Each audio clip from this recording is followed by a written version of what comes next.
All right, guys. If you don't know me, my name's Tevin. I do some videos on my G8. Last year, this time, actually, I think it'd been about 2 months ago, November timeframe. I did a review on my 2009 Pontiac G8 GT. I've owned it for 10 years now.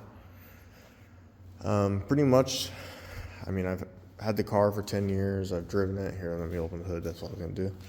I've driven it pretty much all over the world. It's been to Germany, Australia, coast to coast twice, Italy, Prague, Belgium.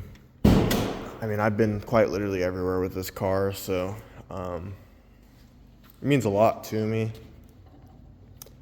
And to be honest, I would say I've owned quite a bit of cars, but it's been one of the more reliable cars that I've owned. Granted, I've done work to it here and there, but originally 10 years ago, so what is this, 2016? I guess 2016 I would have bought it. And I ended up getting it for pretty cheap up in, actually like pretty close to me right now. Got it for pretty cheap, and I traded in my Marauder for it, and I ended up I wanted a G8 for like the longest time ever going through high school, and I was like, oh, I want one. Growing up poor, I don't even consider myself poor, but growing up with not, I want to say hardship, but not getting everything that I wanted as a kid is the easiest way of putting it. I couldn't get this. So I got that Marauder for my first car, nice car. And when I got that, I think a couple, maybe months went by of me owning that, and then I happened to see this G8 on Car Gurus in what we call the Quad Cities, and just happened to, like I said, see it. And I was like, man, that color looks pretty good. It's MGM. At the time, it didn't have any of the black on it, but I was like, man, that car looks pretty good. Why don't I go up and look at it? I just wanted to look at it. Didn't think anything seriously of it because I was an 18-year-old working at Taco Bell, making like, I think $8.25, maybe $8.50. But, making little to no money at all. So I was like, the bank's not even going to fucking entertain me. I'm not even going to try. I'm just going to go take a look at it. Kind of waste their time, I guess, window looking, window shopping. So I go up there, we talk, and they pretty much talk about how, it's this much, I can test drive it. So I ended up taking a test drive, came back, and I'm like, man, I really want that car. So I'm like, well, they'll probably tell me no, but that'd be the worst thing they could say. I go up there and talk to their finance officer.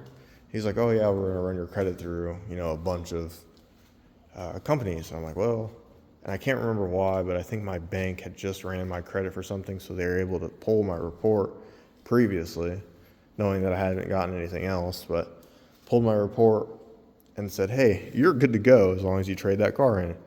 So I got the payoff on the other car, bought this, and I paid it off in the military when I was in Germany. So, I've owned it for 10 years now. The only issues that I think I've had, and it's kind of funny because I just seen it, is this thing leaks power steering fluid like no other. There is 2 little tiny crush washers that are on, the banjos at the power steering, and I have yet to replace them, but, I've taken the rack out. I take that back. I've had a couple problems, but I've taken the rack out, and I think the first time I replaced them and it still leaked, so I don't know if there's another issue going on. It's a brand new rack, or semi-new, 4 or 5 years old now. But it'll leak, as you can see. I think the major issues that I've had to replace would be the rack. The rack had a dead spot, and you would drive, and you would hit a random dead spot, and it would almost feel like you had no steering. So like you would turn left, and then it would just basically, if this makes any sense, but it would go dull, like pretty much dead. And you would have like, say, 4 inches, or it was more like 3 inches of dead space in the steering wheel, where like it would float and then all of a sudden catch again. So it was kind of sketchy. I replaced it down in Texas. Let me see, what else did I absolutely have to replace?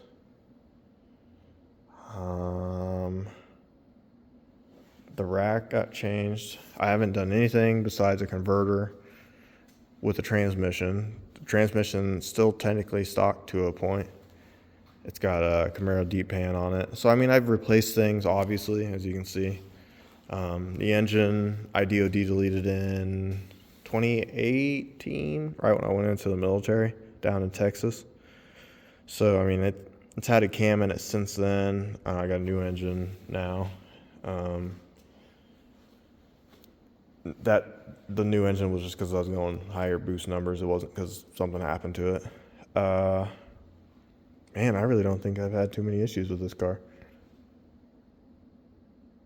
Yeah, now I'm thinking about it, I don't know if I have. I mean, big turbo, single turbo from Precision, as you guys know. If you don't know, it's a Precision 8385.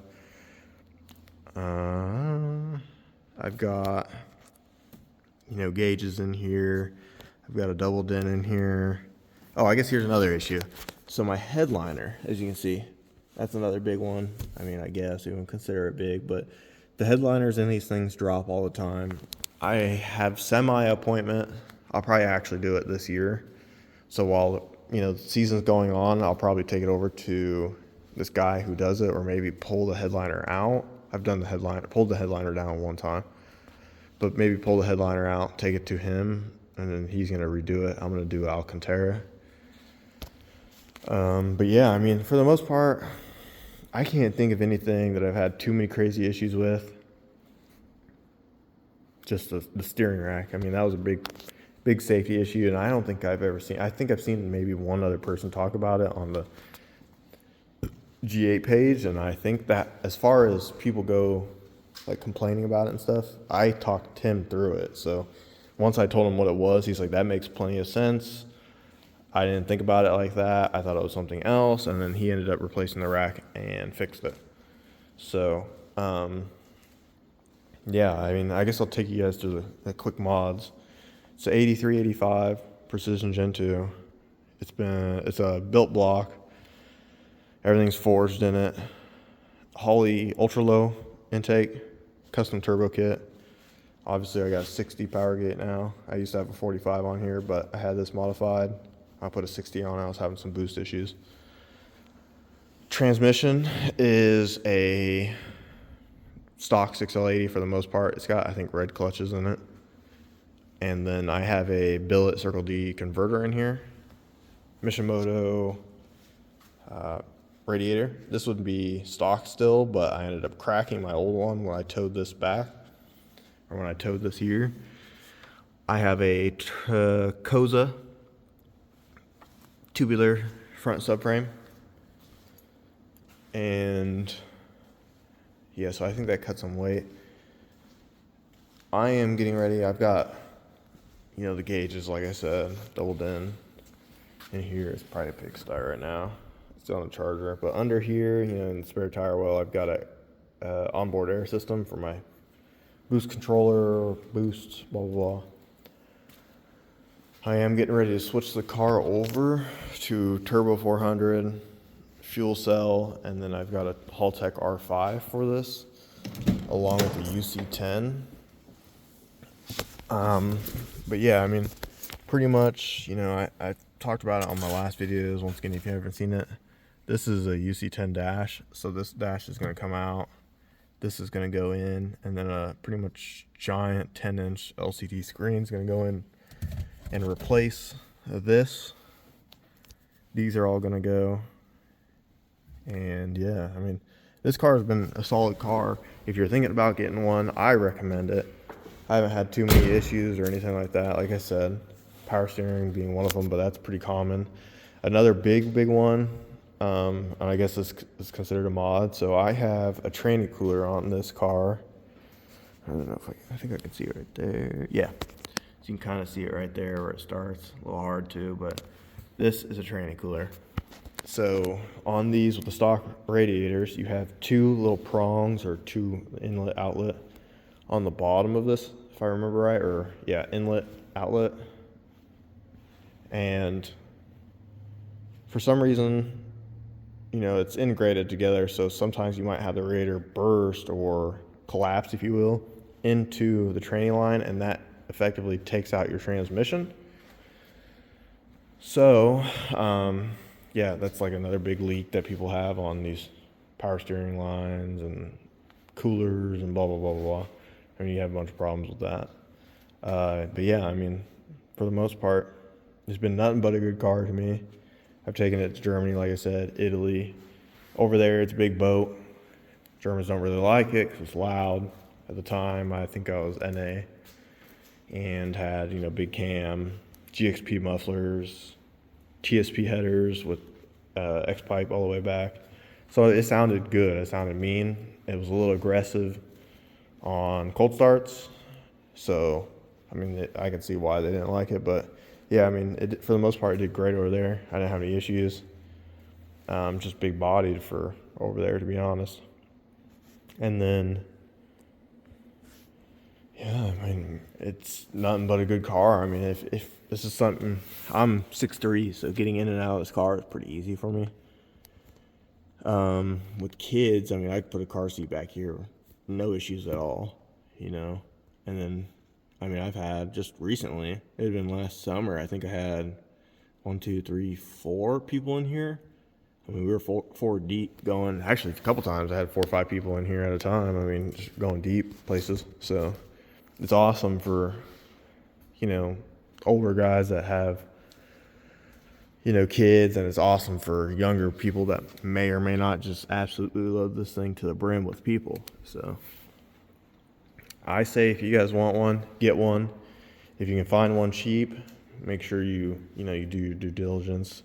These have DOD in them, so they can drop lifters, and problems can be had with that. So if you guys need any help, either leave a comment below, or you can hit me up on Instagram, TikTok, any of those. I mean, I'll hit you up. Facebook, if you look up Tevin Maples and Facebook on, the G8 pages or anything like that. I mean, I've been in them for like 11, 12 years. So if you just look me up, you'll find me. Send me a message. It might take me a while if it goes to my other folder, but I'll help you with anything that I can. Because, I mean, I've done LSA on this, big turbo. I've torn out this, torn out that, put this in, put this out. I mean, I've done everything you can think of for the most part with this car besides twins now. And I'm not going twins. I'm going big. I'm staying big single. Twins is not my flavor. So, I mean, yeah. But, yeah, if you guys are looking for one, make sure you get one while everything's good. The prices aren't too crazy on them. GXPs are still fairly affordable. So get one while you can, and then if you guys need any help, just hit me up. All right, guys, appreciate you. Bye.